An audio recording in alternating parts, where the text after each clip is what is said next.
Welcome to my Claim Your Worthiness podcast, intimate conversations with Gail Jones. We all have a safe place within to create anew. In each episode, I hope to add to your inner sanctuary to strengthen the belief in yourself and your dreams. Claiming our worthiness sets the foundation for centering us back into our greatness. From this foundation, we create our most amazing lives. I'll be sharing insights and resources from my own journey and from others who are transforming their lives. Lean in and receive the wisdom shared. You are worthy of having this special time with yourself. Hello, I'm Gail Jones, here today with my guest, Kathy Dempsey, who will talk about Shedding 2020. Kathy is an award-winning author, keynote speaker, in fact, one of the top healthcare speakers in the country, and recognized change expert. As a former hospital executive, she strategically led Memorial Healthcare System's organizational development efforts to become one of the top 100 hospitals in America. Her most popular book, Shed or You're Dead, 31 Unconventional Strategies for Growth and Change, is the recipient of a Writer's Digest International Book Award. And Kathy just released a new book in her Shed series of books called 52 Questions That Can Transform Your Life and Work, COVID edition. Kathy has founded a movement called keepshedding.com, guiding organizations in letting go of blocks to success to get quicker results. So welcome, Kathy. I'm so excited you're kicking off this podcast series as my first guest. I am excited. Hello from Scottsdale, Arizona, across the country. Yeah. See you. There is no one better to help us let go of 2020 in healthy, proactive ways. That's for sure. Oh, yeah, let's go. Here we are, 2021 for sure. So before we get into unique insights for Shedding 2020, can you tell us a little bit about your background and how you had to claim your own worthiness after getting a life-altering diagnosis that once led you to wanting to kill yourself? That defining moment is so important for our listeners to hear because you are a true inspirational story.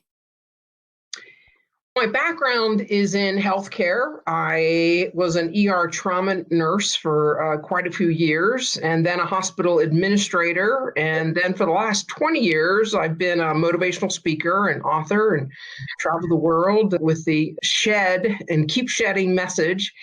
And the incident that happened back in the mid-'80s was, as an ER trauma nurse, I was exposed, a blood-to-cut exposure from a trauma patient that came in, and my test came back HIV positive.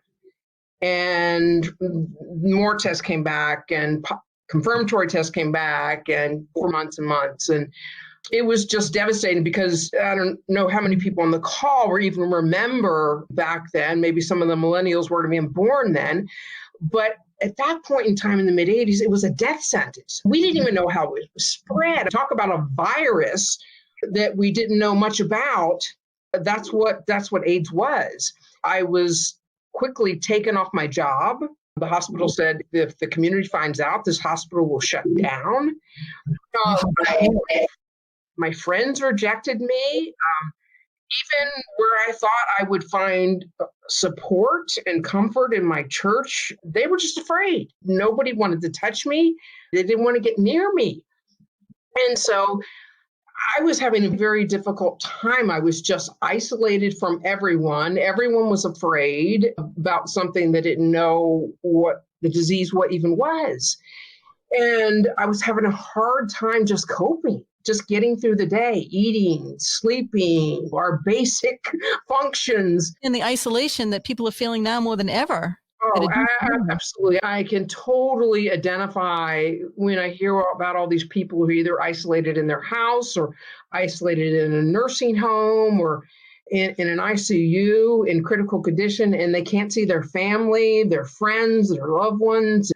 Isolation is one of the most difficult, horrible things to deal with, especially when you've got a disease or you've got a health challenge. I didn't have the best coping skills. I was in my mid-20s and I didn't want to become the, quote, poster child for the CDC. So I just said, if I'm going to die of AIDS, which they told me I was, then I'm just going to take control. And so I I hadn't eaten, I hadn't slept for days. I was just irrational in my thinking. And I ended up in a hotel parking lot.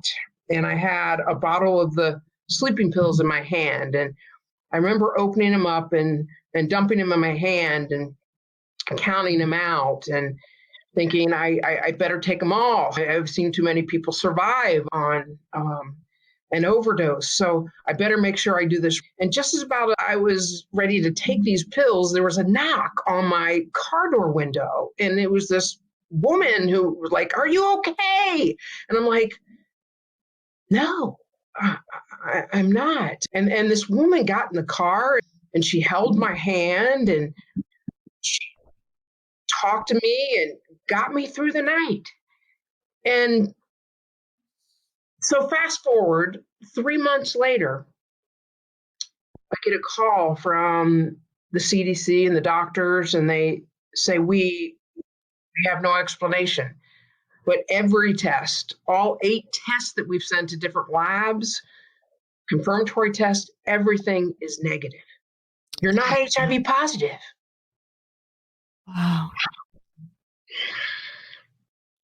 And I just felt, this is just, I just fell on my knees and I'm like, this is a miracle. In fact, this is a double miracle. Number one, it was a miracle that this woman showed up, right? And stopped me in the car. Talk about divine intervention. And I felt like God was saying, I am not finished with you yet, Kathy Dempsey. And then the second miracle, all the tests came back negative. And as I was on my knees, I just said, I will not live my life the same way again. Right. I've been given a chance. I'm in my early 20s. There's some reason for this to have happened. And I have to do something different with my life. Right. That must have been one of the lowest moments of worthiness in your entire life. Oh, so, it was. Talk about worthlessness and hopelessness.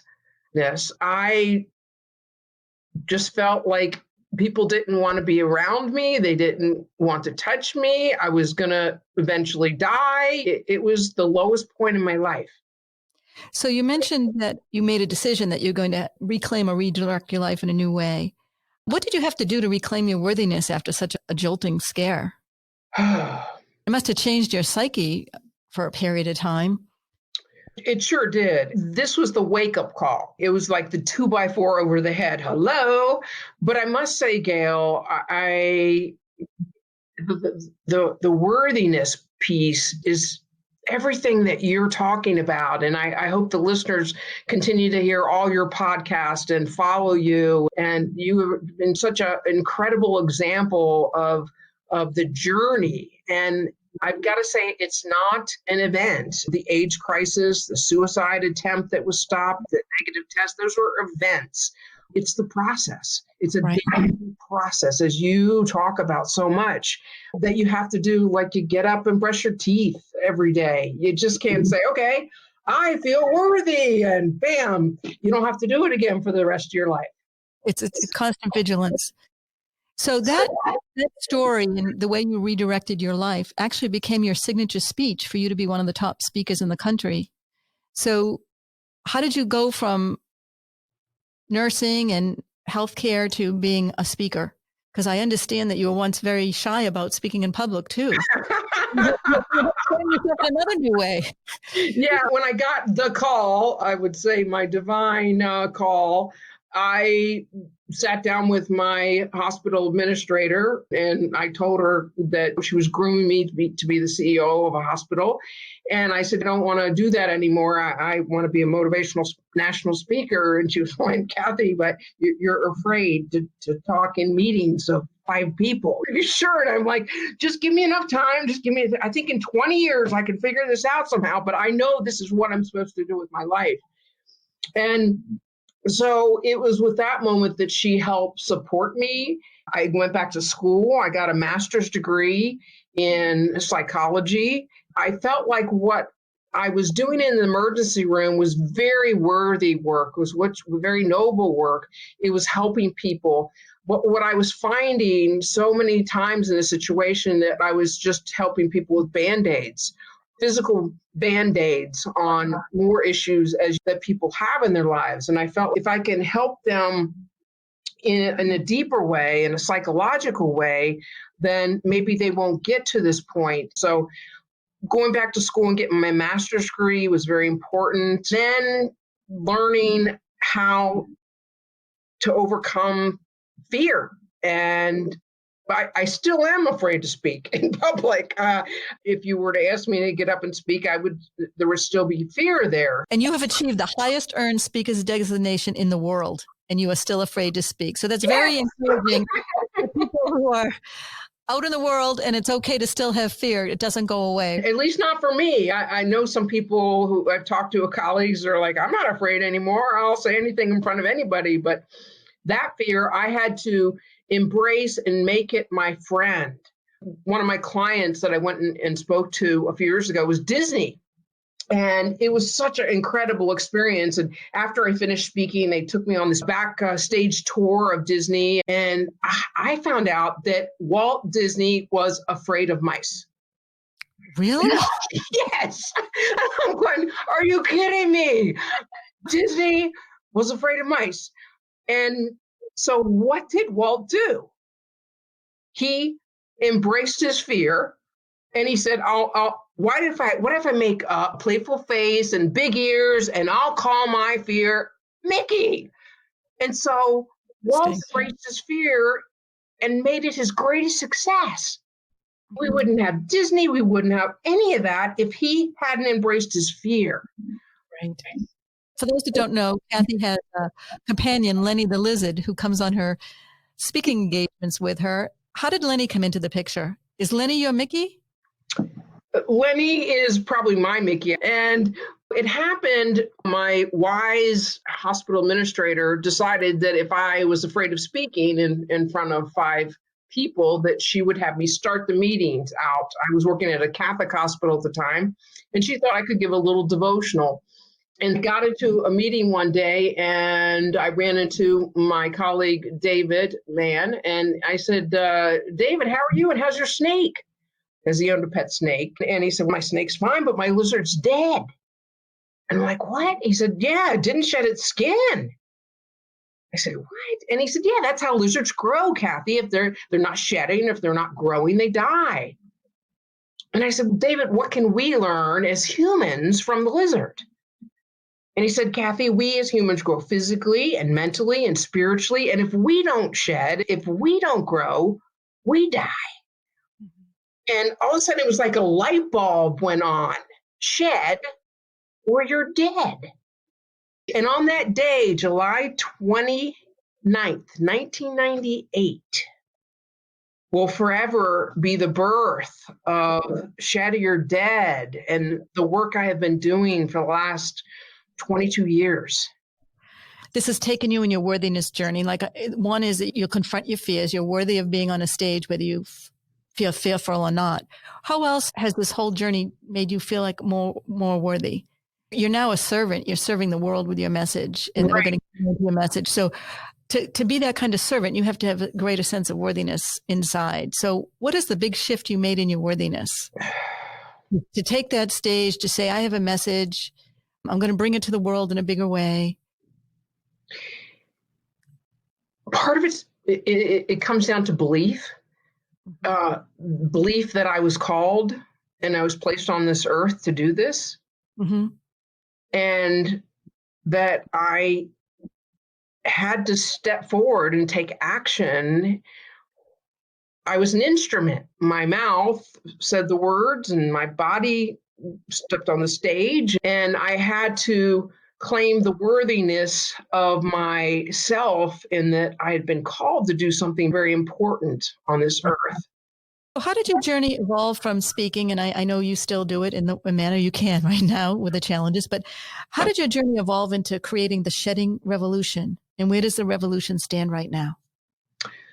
I've spoken to thousands and thousands of people all around the world, and I work a lot in corporations, and I work a lot in healthcare, and I would speak for an hour. I'm basically a keynote speaker, and then people would leave and they would buy books and they would say, okay, what's next? And what are we going to do? And what are we doing next month? And can you come back and talk to us every day? And so there was a need for that daily dose of shedding, that consistent dose.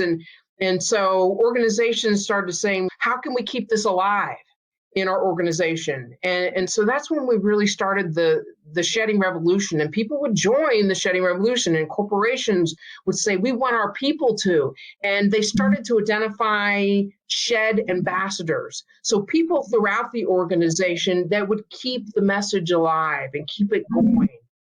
And the mantra is first, learn it. Learn the shedding skills, the coping skills, those healthy things. The second is to share it. We know from research, and if you have to share something or teach something to someone else, your retention rate goes up to 90%. But if you don't do anything about it, it goes to 10% or less within 24 hours or so. So part of your revolution helps these corporations teach their employees and staff how to teach it to other people? Yes. Right. So, for example, Aetna. So I went in a year ago, it was before the pandemic hit, and I did a keynote for them. And then they chose about 30 shed ambassadors throughout their company and corporation. And then I trained them virtually. They have licensed my content and my video and my books and my wristbands, and little lizards and all that for the next 5 years. They want every new employee to know about the shedding revolution. When they come on board, hey, we are a shedding revolution corporation. We embrace change. That's who we are. So that's how it's kept it alive within organizations, is through those shed ambassadors who are doing it on a monthly basis. And I must say, Gail, I heard from one VA system that I've been working with, and a lot of times I don't know what happens after I leave. And they said, well, what we've been doing is every Friday is Shed Friday.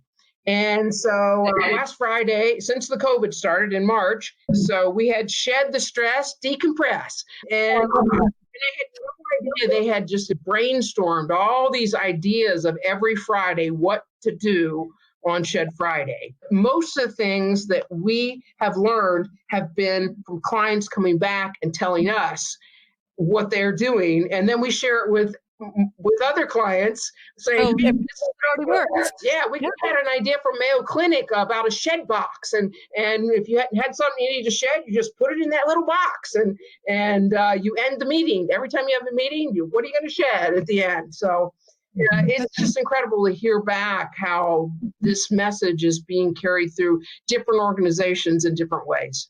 It's wonderful. Are there any unique insights you have for shedding 2020? Go beyond letting go of the past? Shedding is a two-part process. And it's a process. It's letting go of the old, all those things that are no longer serving you. And the second part is embracing the new and taking on those new skills, the new knowledge, those things that will help move you forward toward growth and health. And what 2020 was just a in-your-face force shedding. It broke all the rules, because you'd say, letting go of the past, letting go of the old, those things that no longer serve you. I liked my job. It was serving me well. My home, food, I need food to eat to keep going. My friends and my family members I can't see, and I can't get together on Christmas. Is that not important? That's serving me and family. So what happened with this COVID that most people don't get in the dose that we got was, you've got to shed and you have no choice. You're being forced to shed. And there was nowhere to escape. It wasn't like you could get on a plane and go to New Zealand or an island in Greece and get away. It affected everybody in the world. So are there particular things that you would say that we haven't finished shedding? Wow. Into 2021, or we are in 2021 now, but any specific things we haven't shed? Like, from my take on this is, people think this is going to be over. We have a new year, when something as transformative as this happens, it's a long process. It's not a calendar change. And I think that's one of the biggest things, that the new year 2021 just isn't almost all of a sudden going to solve all our problems. Right. But what it does do is at least it instills some hope, and that something can be different, that I can learn from this, I can get through this. And just the fact that if you're living today in January 2021, you should give yourself an applaud. You made it. You got through it. You may have had some really bumpy days, some bumpy moments, some bumpy times, but you got through it. And I think one of the things that so hit me, and I'll mention the book now, because last January, I co-authored a book with Dr. David Helgeson. He's a clinical psychologist here in Scottsdale. And it was Shed Happens, 7 Ways to Overcome Challenges at Work and in Life. And started the book with this inventory of 72 shed happens. And you take the inventory and you see how many shed happens moments happen to you: divorce or death of a family member, or financial difficulties, or job elimination, just every flat tire. And you went through these 72 things and you marked how many shed happen moments have happened to you in your lifetime. And then we had these 7 ways to navigate through those. But what happened a few weeks later was COVID hit. And all of a sudden we looked at our shed inventory and said, we didn't put COVID on this. We missed a really important one for 2020. And Dave and I sat down this year and we wrote a little book in our Shed series called 52 Thought-Provoking Questions That Can Transform Your Work and Your Life. And it's the COVID edition. And what it does, and what I think is so important, that I think a lot of us maybe haven't done that we should do, is to process what in the world happened last year. Right. There's been more depression and more anxiety and more suicides. I read the suicide rate in Japan, just the month of October, was higher than the whole death rate of COVID for the whole year for the country. And when you're in crisis, like we have been on a daily basis, you don't have time to stop and reflect. And what is so important is the learning does not come from the event. It comes from the reflection. You talk about that there's 7 ways to navigate through. Can you give us a couple of those ways? Sure. To help Absolutely. And I'll just quickly read them off, just mention them very briefly, because the 7 ways I think are important in the progression of how they flow. And the first is just own the challenge. Anytime you have a problem, or let's take COVID, because we've all just had that problem this year and we're still dealing with it. Is it your problem or not? And the fact is that we were not in China and we didn't cause this problem, but we have to deal with it. So we have to own the challenge, own the challenge. The second is ask for help. And this is where sometimes people get stuck because they won't ask for help when they need it. And there's been so many resources out there for assistance from the government and assistance from food banks and shelters and churches and community organizations. And I heard about a community that had a sign. People would put need help on outside their window, and people would go get them food at the grocery store, or I'm okay, and that would be on their window. And so the community all came together and helped and supported each other. The third one is just manage the now. And it's probably one of the most important things, because we've had very little control over what has happened, but we do have control over the now. Right. And managing our own behavior and our own actions. And if you make a healthy choice in the now, then you'll be in super shed mode because you just make the next healthy choice and the next healthy choice. Mm-hmm. The next one is number 4 is take care of yourself physically, mentally, spiritually, financially. Recharge your batteries on a daily basis. It's one of the things that some people say I have not done very well. I sat on the couch and I gained 20 pounds during 2020. I didn't exercise. I had control over it. I just didn't do it. Mm-hmm. Number 5 is revisit your expectations. And I think a lot of us, January 1st, 2020, had high expectations. I know I did. I know a lot of my speaking colleagues did. A lot of the companies I was working with, they said, this is going to be our best year ever. They had more sales. They had more in their pipeline. They had more jobs. It was all there. And talk about having to revisit your expectations. Right. Big time. The number 6 is develop a plan. After you realize what's happened and what you do have control over and what you don't, then develop a plan. And then you'll have to revisit the plan probably here and there because things change on a daily basis. So be willing to adjust your plans. And then the last one, which I think is one of the most important things to keep reflecting on, is to discover the gifts. Right. You know, there's been so many gifts that people have talked about. I've never had to slow down. I've always been running and I've spent more time with my family now, my children now, and my relationships are better, and priorities of people have changed. And so, I've found out I'm not gonna live my way the way I was live it in the future. So lots of gifts, even though there's been lots of difficult challenges this past year. Health is our most important asset. Learn how to protect it and improve it with Gail's deep and transformative insights. As an 8-year cancer survivor, Gail dove deep to learn the mindset that helps one not only heal their bodies, but also live their most joyful lives. One of her main insights from the 5 years of research from her book, Cancer as a Love Story, Developing the Mindset for Living, is this: claiming your worthiness to live can extend your longevity. To learn more about her research, check the book page on claimyourworthiness.com. There are major endorsements by leading doctors there. Gail provides a free guided meditation through the homepage of her site.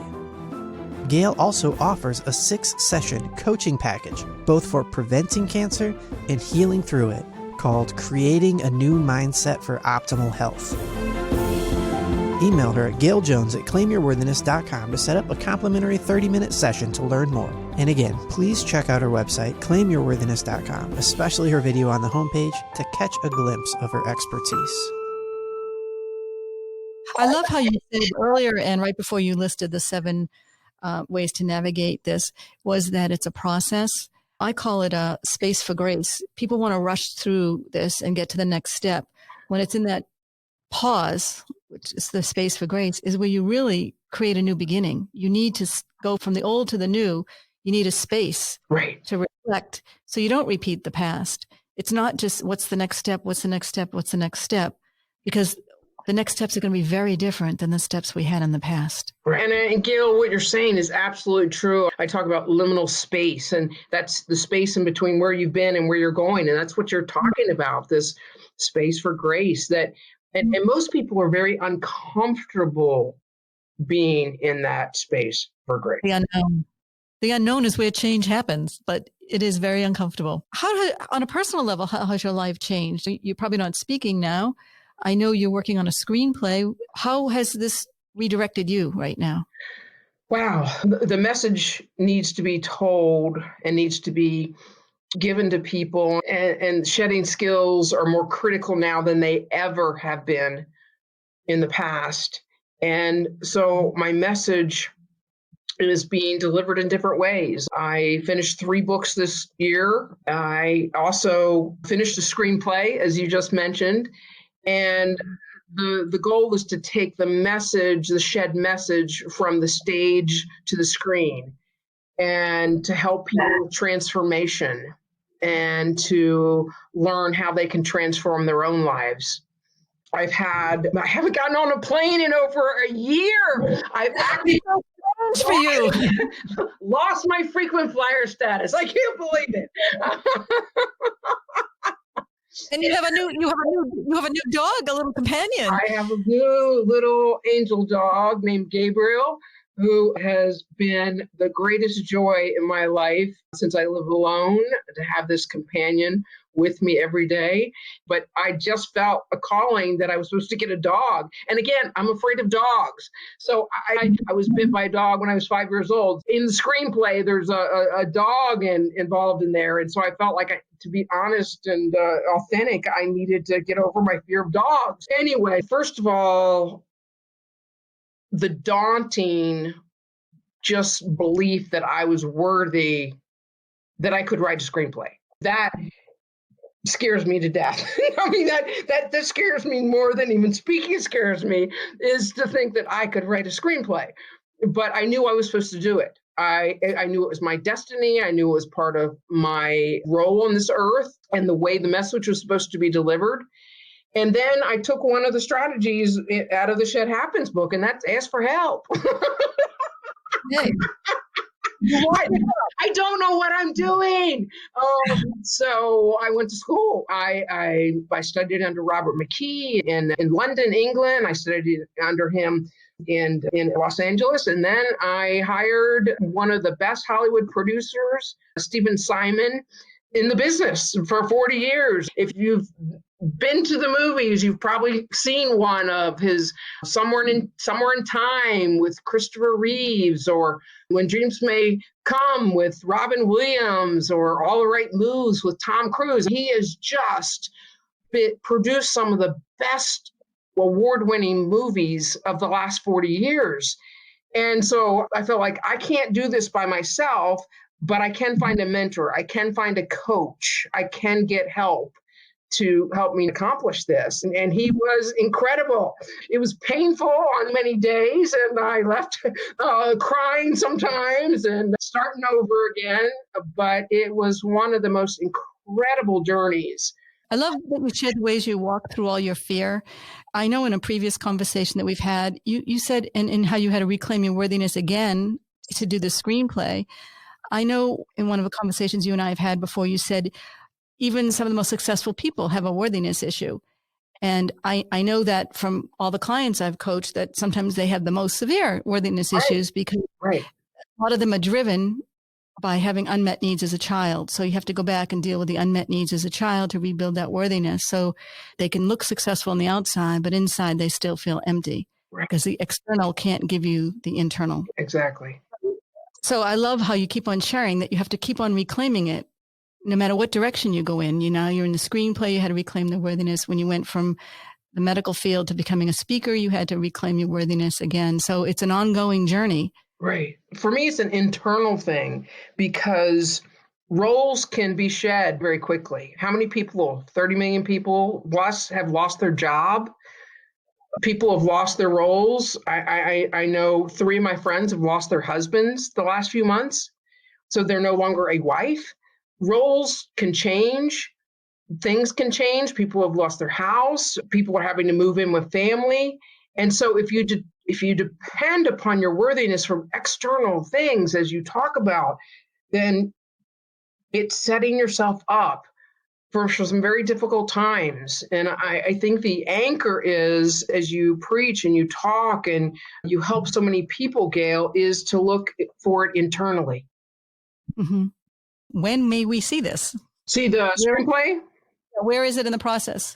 Right now, it is being read by some executives and some different people. We're looking for a leading actress right now. We are in the process. Of course, Hollywood is facing its greatest challenge it's ever faced in its entire existence. So they are really talk about the entertainment business will never be the same again. So it'll be interesting to see how it transforms. So just your view of 2021 as a change expert, what can we look forward to? I know you talked a little bit about we can enter with hope now, people doing more reflection. Are there any closing words you'd like to give of hope as we embrace this 2021 and some key action steps someone could take today or in the next month? Sure. I have a theme for the last 20 years. I've had a theme for the year. Okay. And this year's 2021 theme is hope. Mm-hmm. And because I hope as we move through this, that people will not go back to the ways or that they were living, that I will not go back to some things, that I will be forever changed from this experience.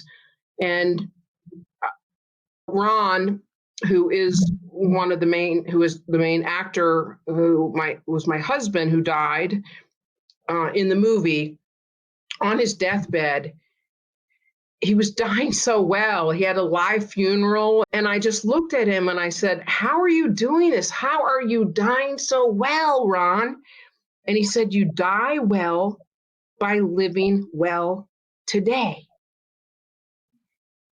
And it was like the most profound thing. Here I was, a grief and loss expert, and I did my thesis on it. And I'm like, that's it. Living well today. So I would challenge those of you who are listening to this podcast to take a few minutes to reflect and write down, what does living well today look like for you? What does it mean physically and mentally and spiritually and financially? What does it look like? I can't wait when I get up to jump and hop on my bike. That's what brings me joy, and it keeps me healthy. Taking it a small step at a time. And every day that you live well today, you gain a little bit more strength and a little bit more confidence. And I can do this. And now I have the skills to do it. And I can manage the now.